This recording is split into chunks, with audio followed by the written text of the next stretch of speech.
Hello, and welcome to another episode of the Road Coach Podcast, the show where I share what I've learned through years of research and experimentation while living away from home, so that if you're like me and you spend most of your days on the road, you can not only survive but thrive, even when you are out of your element.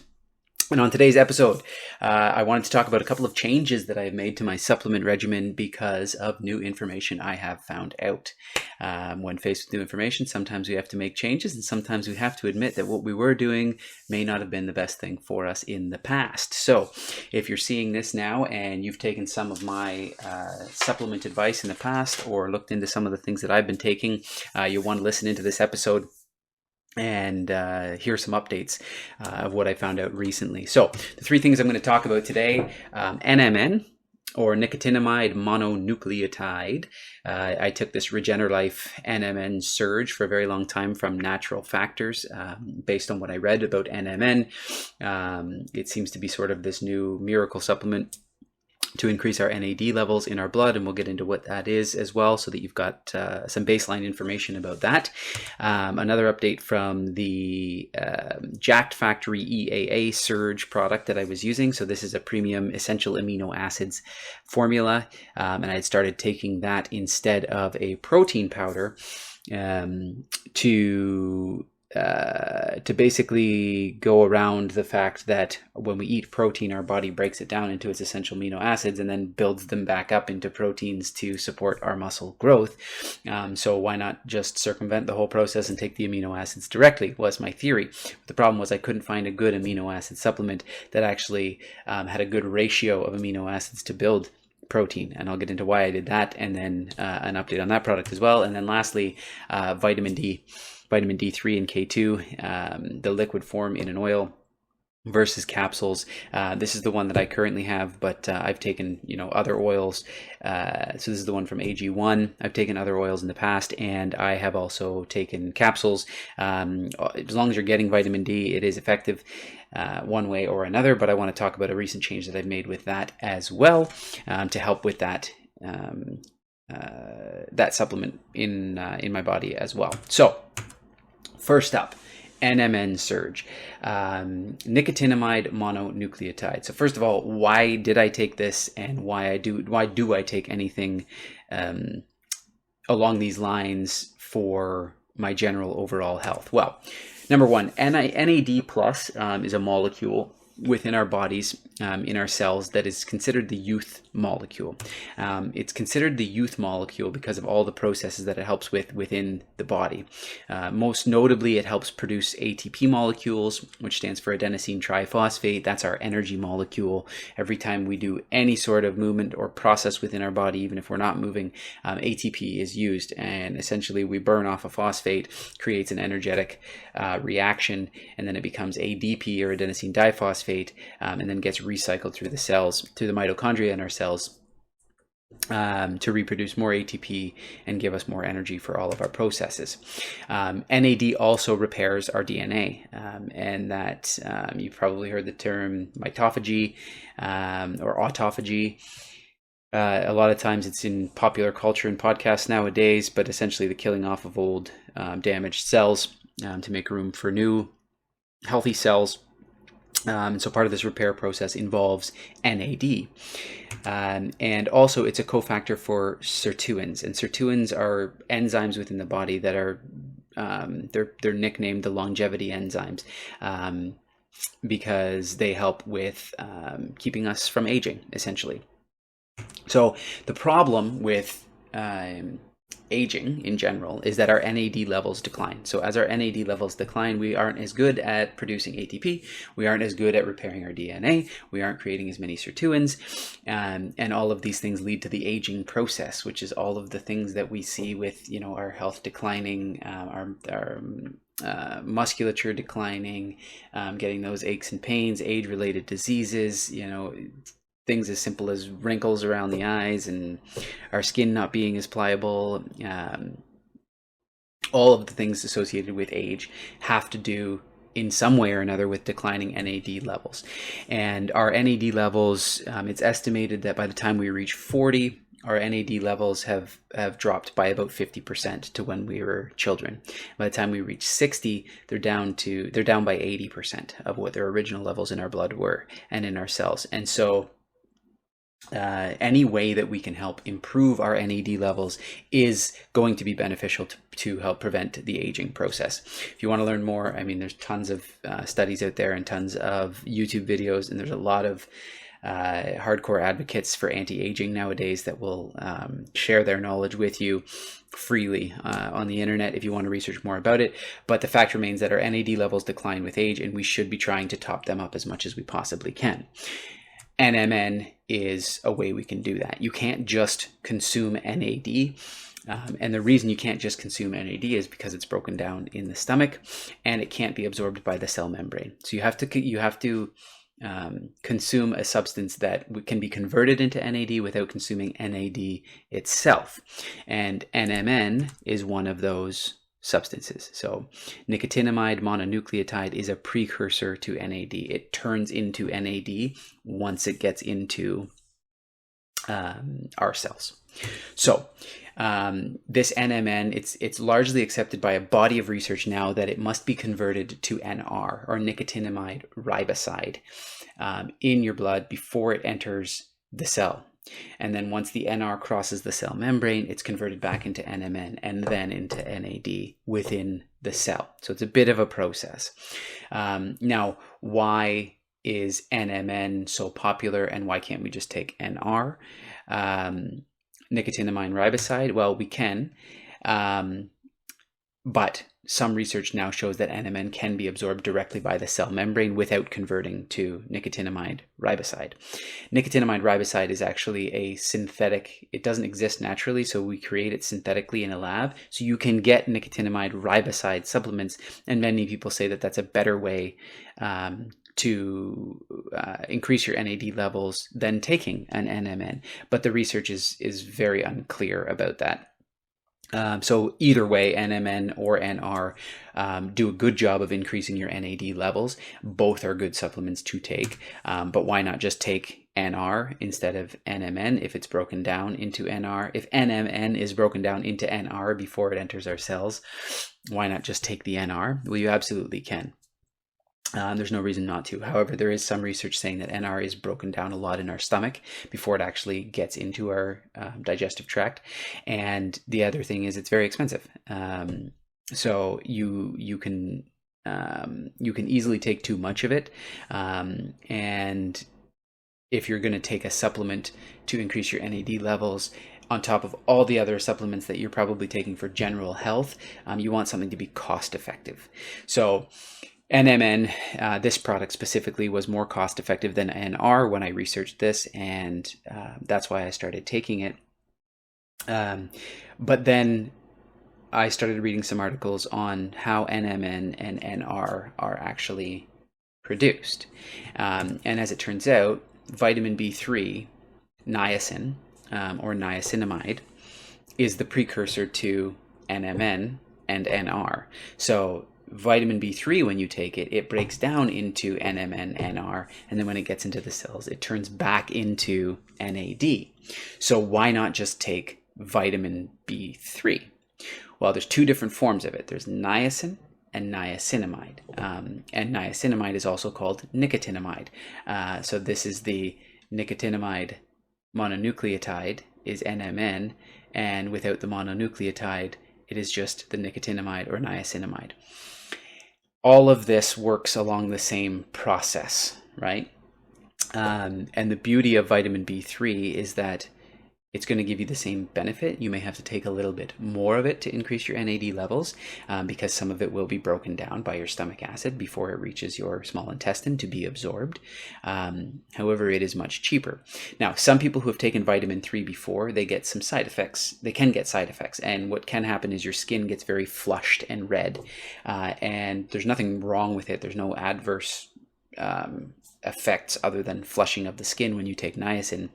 However, it does scare some people. They're like, oh my God, something's wrong. I'm allergic to this. And that's not what it is. But But it can cause that, so some people don't like it. Niacinamide is another version of vitamin B3, and it will not cause any flushing. So if you've taken vitamin B3 in the form of niacin, and it causes flushing of the skin and you don't like it, and you've switched to a product like NMN or NR, go back and try niacinamide, because it's going to do the same thing for you without the flushing, and it is far, far cheaper. So with all of my recent research over the past few weeks on this, I have switched to niacinamide.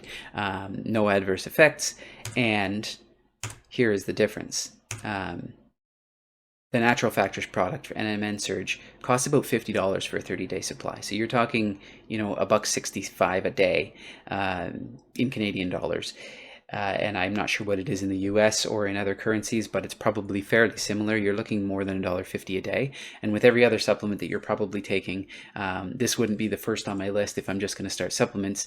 And I did an episode on that as well. If you want to look into what supplements I would start with if I'm just beginning my supplement journey and I don't have a lot of excess money to invest in my supplement regimen on top of my nutrition regimen, this wouldn't be the first one I would go with. And so by this point, if you're looking into a way to increase your NAD levels, you're probably already spending hundreds of dollars a month on different types of supplements, and an extra $1.50 to $2 a day for something like this is a lot to ask. And it's a lot to put into your regimen unless you've got tons of expendable cash, which today a lot of us do not. So switching to niacinamide, I bought the Now product, which is 500 milligrams per capsule, and it's 100 capsules.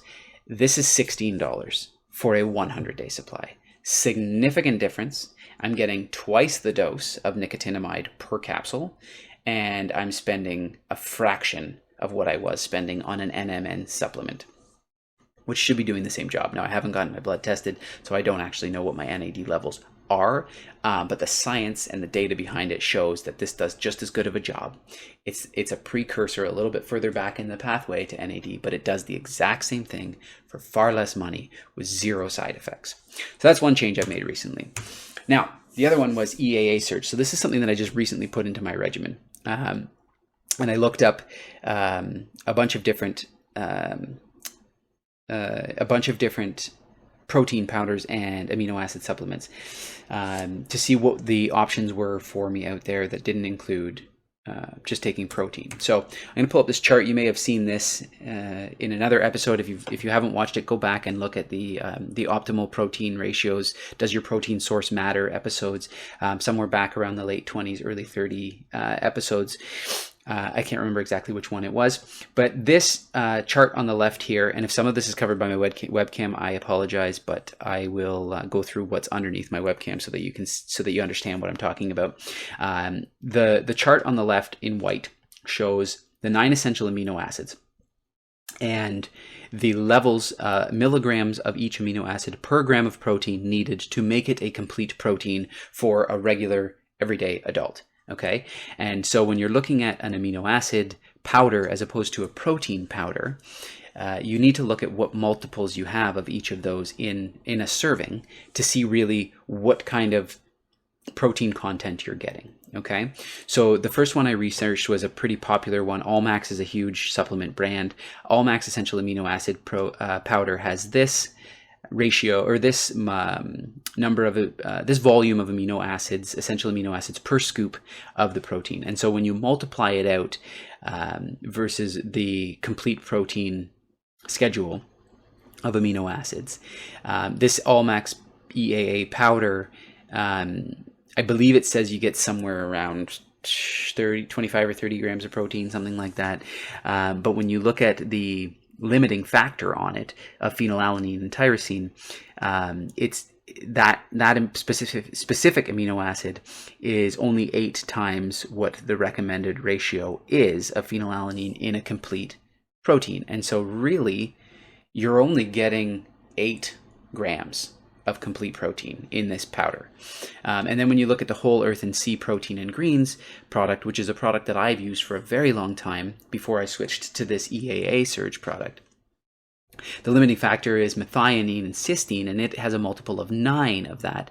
And so although it says you're getting 21 grams of protein per scoop, of whole earth and sea protein in greens, you're really only getting 9 grams when it comes to a complete protein multiple based on the research for amino acid ratios. Now, whole earth and sea is good for a lot of other reasons because it is a green protein. It is all fermented, contains all of your greens for the day, and it also has 5 different mushrooms in it: cordyceps, reishi, lion's mane, chaga, and I think there's one other one. Anyways, I can't remember off the top of my head. It's a very good product, but it doesn't contain as much complete protein as you would think it does based on what the bottle says. So these things can be very misleading, and that's why it's important to do your research. There's another one called a Revolution. The brand is Revolution Nutrition Essential Amino Acids, and its limiting factor, again, is phenylalanine, just like the Allmax, and it has a multiple of 9 in phenylalanine. So again, you're really only getting 9 grams of complete protein. The EAA Surge down here was the one that I wanted to try. It's got 6,700 milligrams total of the 9 essential amino acids, and it says it's a proprietary blend that splits them up in the right ratios. So because it's proprietary, you can't tell exactly how it's split up, but you would have to assume that it's based on, or I assumed anyways, that it was based on what the ideal ratio of essential amino acids is for a complete protein. And if that's the case, then the ratio is 23. So you can expect that you're actually getting 23 grams of complete protein with this product. So it was a really nice product because it was less volume to take. The scoops are much smaller, excuse me, but it's giving you essentially the same amount of protein as a whey protein. But now your body doesn't have to break down the protein into its individual amino acids and then build them back up into proteins for your muscles. And it was cheap as well. It was very, very cost effective. I think a 20-day supply was about $25 Canadian, maybe $30 Canadian. So it was $1 to $1.50 a day for a nice extra protein supplement. The worst one of the mix was the ATP Lab, believe it or not, that had only a multiple of 3 for phenylalanine. So I didn't even try that one. The problem with this EAA Surge from the company's called Jacked Factory is they've discontinued the product. So I finally found what I thought was my perfect protein powder or amino acid powder to avoid taking a protein powder, and they go ahead and discontinue it. So I still very much vouch for this product. If you want to take an amino acid, an essential amino acid powder instead of a protein powder, get with this while you still can. I checked on Amazon, they still have the peach mango available, and on their website they still have the pineapple flavor available, but it's while supplies last, and that's it. That's the only time we're going to get it.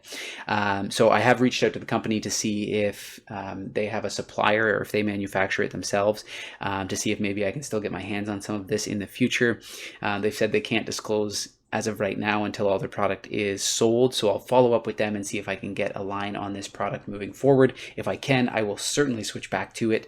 But for now, I'm going to go back to the whole earth and sea until I finish that off. And then I'm going to switch to whey, just straight whey protein. Whey isolate, again, the limiting factor is phenylalanine, but 1 scoop of it has a multiple of 23. Of the ideal ratio of phenylalanine, and that's the limiting factor. So you'll find that a whey protein says that there's anywhere from 21 to 30 plus grams of protein per scoop. Just know, regardless of what the bottle says or the jug says, a 30-gram scoop is 23 grams of protein when you look at the completeness of the protein. Now, the beauty of whey, if you remember back to my couple of episodes I did on the ideal protein source and how protein is absorbed in the body, whey protein is the quickest to absorb in your body as well. So it's broken down very easily and absorbed. You can absorb up to 20 grams of whey protein per hour after you've taken it. So as opposed to eggs, where you absorb about 1 gram per hour of the protein in eggs, and pea protein, which is the typical veggie protein that people will take if they don't want to take a whey or an animal protein, which is also what's in whole earth and sea, that's absorbed at about 5 grams per hour. So it takes you a lot longer to absorb protein from vegetables and from eggs than it does from whey and even meat. Different meats have different ratios, but go back and check out that episode if you want to see how quickly different proteins are absorbed. But whey is the way. Go figure. The oldest, most widely, cheapest available supplement on the market for protein is the way to go. So that's what I'll be going to in the interim. And now the last one, vitamin D. So I think it's essential that everyone take vitamin D. The research shows that if you're outside in the sun for an entire day, you will create about 10,000 units, individual units of vitamin D per day. There are no real toxic effects from vitamin D until you get over 40,000 units per day, and chances are you are not getting enough. Most of the beneficial effects of supplementing vitamin D appear at about 2,000 units per day. So I take between 4 to 7 usually. In the wintertime, I like to up that closer to 10 per day. Just because we don't get any sunlight in Canada in the winter. In fact, this past winter in Southern Ontario, we set a record for the most number of consecutive days without any sunlight at all. Go Ontario. This vitamin D supplement is by AG1 or Athletic Greens, and it comes with, if you buy a subscription to Athletic Greens, like a 30 day at a time package of your greens supplementation, they send you a bottle of this, and it's like a year's supply of vitamin D3 plus K2 is what they mention on the bottle, and each individual drop from the dropper inside the bottle is 1,000 units. So when I'm traveling on the road, I put this in my protein powder, like individual baggies for each day when I'm making my protein shakes. Because I don't want to take liquids, obviously, on a plane. The more liquids you take, the harder it is to travel. But if you drop, 4 or 5 drops into your protein powder, it's not considered a liquid because it just gets absorbed in there. And airport security is none the wiser. When I'm at home, though, what I've started to do is administer this sublingually, which means under the tongue. If you just put vitamin D drops under your tongue, it is absorbed directly into your bloodstream, and you don't have to wait for it to go through your gastrointestinal tract, where of course everything gets destroyed a little bit by your stomach acid, and you don't absorb nearly as much into your blood. How do we know this? Here is a study from the Nutrition Journal in 2015, a randomized 2-way crossover study for comparison of absorption of vitamin D3 buccal spray and soft gelatin capsule formation in healthy subjects and in patients with intestinal malabsorption. So in this, they took patients that were normal and patients that had malabsorption in their digestive tract, and when they were administering a vitamin D spray under their tongue, the amount of vitamin D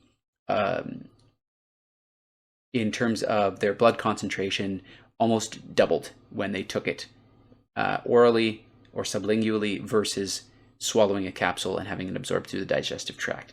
Patients with malabsorptive disease, the difference was even bigger. It went from 3.96 nanograms per milliliter in their blood of vitamin D versus 10.46 nanograms per milliliter with the spray group. So if you're taking vitamin D today, and you can get an oil version, you don't have to get this one. There's lots of vitamin D oils out there. Just check the concentration, because some of them, if you're going to take it sublingually, to get 2 or 3 or 4 or 5,000